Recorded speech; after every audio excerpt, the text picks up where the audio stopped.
గౌరవనీయులైన మన ప్రియతమ నాయకులు, తెలుగు జాతి ఆత్మగౌరవ ప్రతీక, నవ్యాంధ్ర సృష్టికర్త, మన జాతీయ పార్టీ అధ్యక్షులు, పితృ సమానులు, ముఖ్యమంత్రి వర్యులు నారా చంద్రబాబు నాయుడు గారికి యువత గుండెల్లో ఆశాదీపం వెలిగిస్తూ యువగలంతో ఈ రాష్ట్ర రాజకీయ ముఖ చిత్రాన్ని మార్చేసిన మన జాతీయ వర్కింగ్ ప్రెసిడెంట్, యువ నాయకత్వ శిఖరం నారా లోకేష్ అన్న గారికి నా హృదయపూర్వక నమస్కారాలు.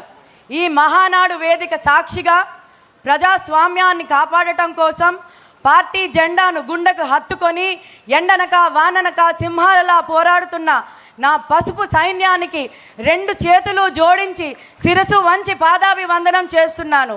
మీరే మన పార్టీకి బలం, మీరే మన పార్టీకి ఊపిరి. అన్న నారా లోకేష్ గారు యువగలం ప్రారంభించినప్పుడు, ఏదైతే పాదయాత్ర ప్రారంభించినప్పుడు వైసీపీ వాళ్ళు ఎవరు చేస్తారు ఈ పాదయాత్ర అన్నారు. ఒక్కడుగు కూడా ఎలా వేస్తారో చూస్తామన్నారు. కానీ 3132 కిలోమీటర్లు 226 రోజులు పాటుకు జనం కోసం, జనం మధ్య నిప్పు కణికలాగా నడిచిన లోకేష్ అన్నను చూసి సైకో గుండెల్లో వణుకు పుట్టింది. నారా లోకేష్ గారి యువగలం పాదయాత్ర ముగింపు సందర్భంగా యువగలం డిక్లరేషన్ ప్రవేశపెట్టినప్పుడు తాడేపల్లి ప్యాలెస్ కదిలాయి, గుండెల్లో రైళ్లు పరిగెత్తాయి. అయితే కేవలం 23 నెలల్లో 6,28,000కు పైగా జాబ్స్ కల్పించడమే కాకుండా 23 లక్షల కోట్ల పెట్టుబడులకు ఒప్పందాలు కుదుర్చుకొని 24 లక్షల ఉద్యోగాల దిశగా అడుగులు వేయడం సాధారణ పరిపాలన కాదు. ఇది కేవలం యువత భవిష్యత్తుపై ఉన్న నిబద్ధత, ఆయనకున్న నిబద్ధత కనిపిస్తుంది. మెగా డిఎస్సి ద్వారా 15,000కు పైగా టీచర్ పోస్టులు భర్తీ చేయటం, పోలీసు శాఖలో వేలాది నియామకాలు, జాబ్ ఫెయిర్స్, స్కిల్ డెవలప్మెంట్, ఎంఎస్ఎంఈల ద్వారా లక్షలాది యువతకు ఉపాధి. ఇవి కేవలం గణాంకాలు కాదు, వేలాది కుటుంబాలు వెలిగిన ఆశలు. ఈరోజు మహానాడు వేదిక కేవలం ఒక కార్యక్రమం కాదు, ఇది రాబోయే ప్రజా ప్రస్థానానికి దిక్సూచి. ఇక్కడ నిలబడి మాట్లాడడం అంటే ఒంట్లో రక్తం ఉడుకుతుంది. ఎందుకంటే ఈ వేదిక మన నమ్మకానికి ప్రతీక. తెలుగుదేశం పార్టీ అంటే ఒక చరిత్ర, ఆ చరిత్రను తిరగరాయడానికి సిద్ధమైన యువ సైన్యం మనది. నాడు నందమూరి తారక రామారావు గారు ఏ ఆశయంతో అయితే ఈ పార్టీ స్థాపించారో, నేడు చంద్రబాబు నాయుడు గారు ఆ విజన్తో ఈ పార్టీని నడిపిస్తున్నారు. దానికి ఒకటే మూల స్తంభం, అది మన రాష్ట్ర యువత. యువత లేని సమాజం లేదు, యువత లేని రాజకీయం లేదు. ఈ మహానాడు వేదిక సాక్షిగా నేను గర్వంగా చెప్తున్నాను, యువతకు అండగా నిలబడే ఏకైక జెండా మన పసుపు జెండా. కొందరు రాజకీయ వ్యాపారం చేస్తారు, కొందరు రాజకీయాలతో కక్ష సాధింపు సాధిస్తారు. యువత భవిష్యత్తును మార్చే ఆయుధంగా చేసే ఏకైక నాయకులు మన సిబిఎన్. ఐటీ రంగాన్ని తెచ్చి లక్షలాది యువతకు ఉద్యోగాలు ఇచ్చిన మన సిబిఎన్. హైటెక్ సిటీని కట్టి తెలుగు యువకుడి సత్తాను ప్రపంచానికి చాటి చూపించింది మన సిబిఎన్.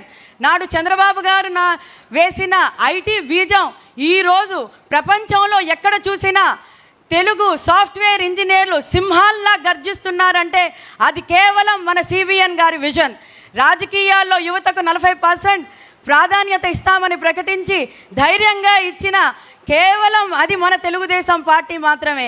యువతకు కేవలం ఓటు వేసే హక్కు మాత్రమే కాదు, శాసించే హక్కు, నాయకత్వం వహించే హక్కు కూడా ఉండాలని నమ్మింది మన పార్టీ. ఇక మన లోకేష్ అన్న గారు యువగలం పాదయాత్రలో రాష్ట్రంలో ఏ యువకుడిని కదిలించినా ఒకటే మాట వినిపించేది, నా నమ్మకం నాకు దొరికింది, అదే లోకేష్ అన్న. ఆ పేరే లోకేష్ అన్న. 4,000 కిలోమీటర్ల పైగా ప్రతి యువకుడి కష్టాన్ని కన్నీళ్లు తుడుస్తూ వారికి భరోసా ఇచ్చి రియల్ పీపుల్స్ లీడర్గా ఆయన ఈరోజు మారారు. యువత అంటే కేవలం డిగ్రీ సర్టిఫికెట్లు పట్టుకోవడమే కాదు, ఈ రాష్ట్ర భవిష్యత్తు మార్చే కొత్త ఆయుధాలు అని నిరూపించారు. యువతకు రాజకీయాల్లో పెద్ద పీట వేస్తూ కొత్త రక్తాన్ని, కొత్త ఆలోచనల్ని ఆహ్వానించడంలో లోకేష్ గారు చూపిస్తున్న చొరవ అమోఘం. ఈరోజు వేదికపై నియోజకవర్గం యువ నాయకులు గర్జిస్తుంటే దానికి కారణం నారా లోకేష్ అన్న ఇచ్చిన ప్రోత్సాహం.